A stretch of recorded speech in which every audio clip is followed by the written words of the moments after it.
ಪಶುಪಾಲನಾ ಮತ್ತು ಪಶು ವೈದ್ಯಕೀಯ ಸೇವಾ ಇಲಾಖೆಯ ನಮ್ಮ ದಕ್ಷಿಣ ಕನ್ನಡ ಜಿಲ್ಲೆಯ ಅವರ ಕಾರ್ಯಾಲಯ ಇದರ ಕಟ್ಟಡದ ಶಿಲಾನ್ಯಾಸ ಕಾರ್ಯಕ್ರಮ ನಮ್ಮ ವಿಧಾನಸಭೆಯ ಸಭಾಧ್ಯಕ್ಷರಾದಂಥ ಹಾಗೂ ಆತ್ಮೀಯರು ಮತ್ತು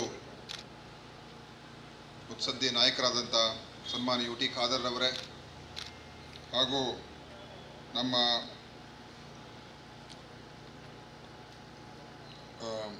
ಮಂಗಳೂರು ಕಾರ್ಪೊರೇಷನ್ನಿನ ಮೇಯರ್ ಅವರಾಗಿರ್ತಕ್ಕಂಥ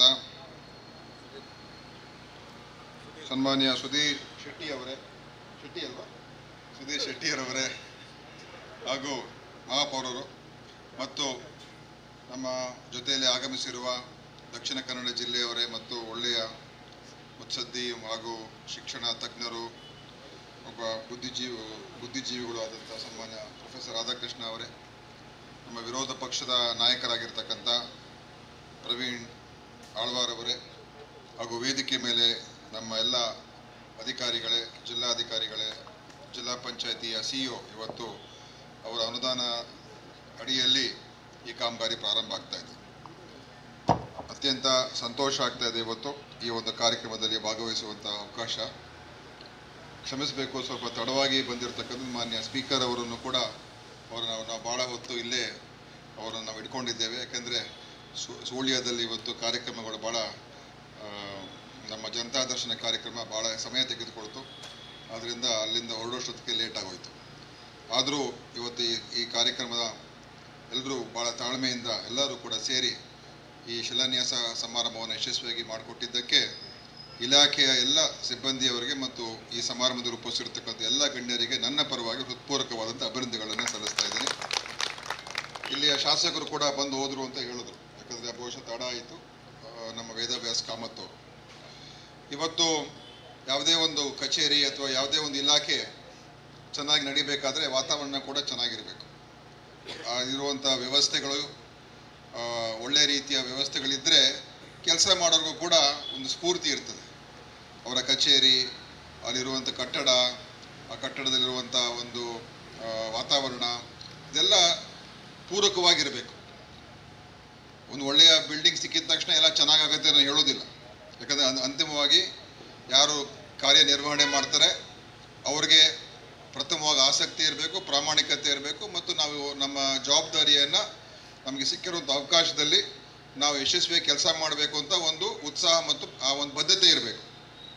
ಆದರೆ ಅದು ಜೊತೆಯಲ್ಲಿ ಒಳ್ಳೆಯ ಒಂದು ವ್ಯವಸ್ಥೆ ಅಡಿಯಲ್ಲಿ ಅವ್ರಿಗೆ ಕೆಲಸ ಮಾಡೋದಕ್ಕಂತ ಅವಕಾಶ ಸಿಕ್ಕಿದಾಗ ಅವ್ರಿಗೆ ಇನ್ನೂ ಹೆಚ್ಚು ಮಾಡೋದಕ್ಕೆ ಒಂದು ರೀತಿ ಪ್ರೋತ್ಸಾಹ ಸಿಕ್ಕಿದಂಗೆ ಆಗ್ತದೆ. ಈಗ ಹಳೆ ಕಟ್ಟಡದಲ್ಲಿ ಅದು ಯಾವ ರೀತಿಯಾಗಿತ್ತು ಅಂತ ನನಗೆ ಪೂರ್ತಿಯಾಗಿ ಗೊತ್ತಿಲ್ಲ. ಅದೇ ಭಾಳ ಹಳೆ ಕಟ್ಟಡ ಅಂತ ಹೇಳಿದ್ರು ನೀವು. ನಿಮ್ಮ ಅವರ ಸುದೀರ್ಘವಾದಂಥ ಪ್ರಾಸ್ತಾವಿಕ ಭಾಷಣ ನೋಡಿದ್ರೆ ಅವ್ರು ಭಾಳ ಖುಷಿಯಾಗಿ ಹೋಗಿದೆ ಇವತ್ತು ಈ ಶುರು ಆಯ್ತಲ್ಲ ಅಂತ.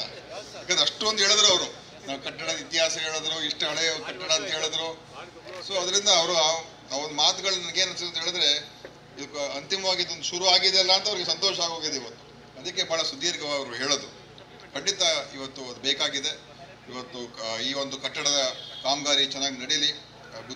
ಗುತ್ತಿಗೆದಾರರು ಕೂಡ ಇದನ್ನು ಒಳ್ಳೆಯ ಗುಣಮಟ್ಟದ ಕ್ವಾಲಿಟಿ ಇರುವಂಥ ಮತ್ತು ವೈಜ್ಞಾನಿಕವಾಗಿ ಅದು ನೋಡಿಕೊಂಡು, ಯಾಕೆಂತ ಹೇಳಿದ್ರೆ ಒಂದೊಂದ್ಸಲ ನಾವು ಸರ್ಕಾರಿ ಕಟ್ಟಡಗಳು ಕಟ್ಟಿದಾಗ ಅದು ಸೈಂಟಿಫಿಕ್ ಆಗಿರೋದಿಲ್ಲ.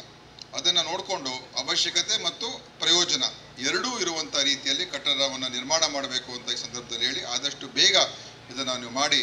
2 ವರ್ಷ ಅಂತ ಇಟ್ಕೊಂಡಿದ್ದೀರಾ, 1.5 ವರ್ಷ, 1 ಇಯರ್. ಈ ವರ್ಷ ಇನ್ನೇನು ಮುಗೀತು, ಇನ್ನು ಮುಂದಿನ ವರ್ಷಕ್ಕೆಲ್ಲ ಪೂರ್ತಿ ಮಾಡಬೇಕು ಅಂತ ಹೇಳಿದ್ದೀರಾ. ಖಂಡಿತ 1 ವರ್ಷದಲ್ಲಿ 2.5 ಕೋಟಿ ಅಂತ ಹೇಳಿದ್ರೆ ಬೇಗ ಕೆಲಸ ಮಾಡಿದ್ರೆ ಖಂಡಿತ ಆಗೋಗ್ತದೆ, ಅದೇನಿಲ್ಲ. ಮತ್ತು ಬಹುಶಃ ನಿಮಗೆ ಆಮೇಲೆ ಇನ್ನು ಸ್ವಲ್ಪ ಬೇಕಾಗುತ್ತೆ ಅಂತ ಹೇಳ್ತಾರೆ ಮನೆ ಸ್ಪೀಕರ್ ಅವರೇ.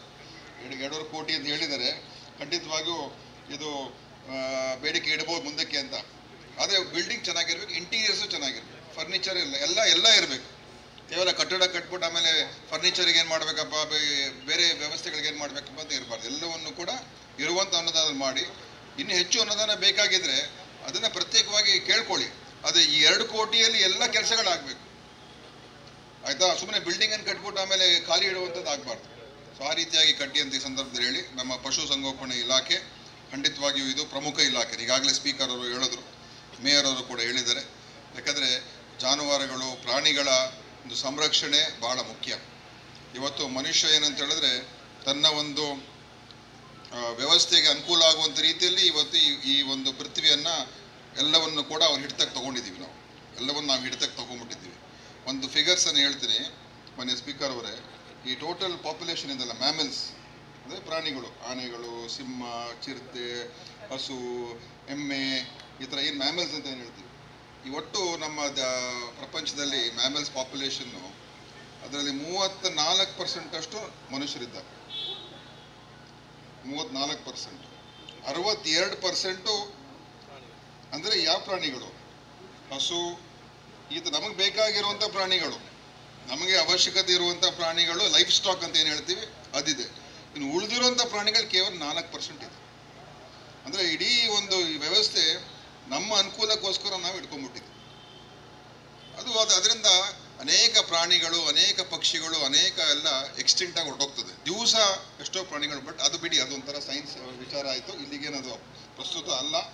ಆದರೆ ಇರುವಂಥದ್ದನ್ನು ಇವತ್ತು ನಮ್ಮ ಸ್ಪೀಕರ್ ಅವರು ಚೆನ್ನಾಗಿ ಹೇಳಿದ್ರು, ಮಾನ್ಯ ಸಭಾಧ್ಯಕ್ಷರು. ಪ್ರಾಣಿಗಳನ್ನು ನಾವು ಅವರಿಗೆ ಯಾವುದೇ ಪ್ರಾಣಿಯಾಗಿರ್ಬೋದು, ಅದರ ಏನು ಆದ್ಯತೆ ಅಂತ ಏನಿಲ್ಲ, ಯಾವುದೇ ಪ್ರಾಣಿಯಾಗಿರ್ಬೋದು, ಆ ಪ್ರಾಣಿಗಳನ್ನು ಅವರನ್ನ ನೋಡ್ಕೊಳ್ಳುವಂಥದ್ದು, ಆರೋಗ್ಯವನ್ನು ಕಾಪಾಡ್ತಕ್ಕಂಥದ್ದು ಅದು ಖಂಡಿತವಾಗಿಯೂ ಅದು ನಮ್ಮ ಒಂದು ಜವಾಬ್ದಾರಿ. ಅದು ಯಾಕಂದರೆ ನಾವೇ ಆ ಪ್ರಾಣಿಗಳನ್ನ ಹೆಚ್ಚಾಗಿ ನಾವು ನಮ್ಮ ಸ್ವಾರ್ಥಕ್ಕೋಸ್ಕರ ನಾವು ಉಪಯೋಗ ಮಾಡ್ತಾ ಇದ್ದೀವಿ. ಒಂದು ಹಸು ಆಗಿರ್ಬೋದು, ಒಂದು ನಾಯಿ ಆಗಿರ್ಬೋದು, ಒಂದು ಬೆಕ್ಕಾಗಿರ್ಬೋದು, ಒಂದು ಕುರಿ ಆಗಿರ್ಬೋದು, ಇದೆಲ್ಲ ನಮಗೋಸ್ಕರ ನಾವು ಅದನ್ನು ಬೆಳೆಸ್ತಾ ಇದ್ದೀವಿ. ಸೊ ಅವರನ್ನು ನೋಡ್ಕೊಳ್ಳುವಂಥ ಜವಾಬ್ದಾರಿ ನಮ್ಮದೇ ಇವತ್ತು. ಸೊ ಅದಕ್ಕೋಸ್ಕರ ನಾವು ಅದನ್ನು ಒಂದು ಸಮರ್ಪಕವಾದ ರೀತಿಯಲ್ಲಿ ನಾವು ಮಾಡಬೇಕು. ಮತ್ತು ಸ್ಪೀಕರ್ ಸಾಹೇಬ್ರು ಹೇಳಿದಾಗೆ ಇವತ್ತು ಈ ವೆಟರ್ನರಿ ಡಾಕ್ಟರ್ಸು ಇವತ್ತು ಭಾಳ ಕೊರತೆ ಇದೆ. ಸೊ ಅದಕ್ಕೆ ಏನಾದರೂ ಒಂದು ನಾವು ಪರಿಹಾರವನ್ನು ಹುಡುಕ್ತಕ್ಕಂಥದ್ದಕ್ಕೆ ಅವರು ಒಂದು ಸಲಹೆಯನ್ನು ಕೂಡ ಕೊಟ್ಟಿದ್ದಾರೆ. ಖಂಡಿತವಾಗಿಯೂ ನಾನು ಆ ಸಲಹೆಯನ್ನು ಇನ್ನು ಸ್ವಲ್ಪ ಆಳವಾಗಿ ಬೇರೆಯವ್ರ ಜೊತೆ ಚರ್ಚೆ ಮಾಡಿ ನಮ್ಮ ಸರ್ಕಾರದ ಮಟ್ಟದಲ್ಲೂ ನಾನು ಅದನ್ನು ನಮ್ಮ ಪಶುಸಂಗೋಪನಾ ಸಚಿವರ ಜೊತೆಯಲ್ಲೂ ಕೂಡ ಅದರ ಬಗ್ಗೆ ಮಾತನಾಡಿ ಏನಾದರೂ ಒಂದು ದಾರಿ ಹುಡುಕಕ್ಕೆ ಸಾಧ್ಯ ಆಗುತ್ತಾ ಅಂತ ನಾವು ಅದನ್ನು ಖಂಡಿತವಾಗಿ ತಗೊಳ್ತೀವಿ ಅಂತ ಈ ಸಂದರ್ಭದಲ್ಲಿ ಹೇಳಿ, ಇವತ್ತು ಈ ಚೆನ್ನಾಗಿ ಈ ಕೆಲಸ ಕಾರ್ಯಗಳು ಚೆನ್ನಾಗಿ ನಡೀಲಿ ಅಂತ ಶುಭವನ್ನು ಹಾರೈಸಿ ನಾನು ಮಾತನ್ನು ಮುಗಿಸ್ತೇನೆ. ಜೈ ಹಿಂದ್, ಜೈ ಕರ್ನಾಟಕ.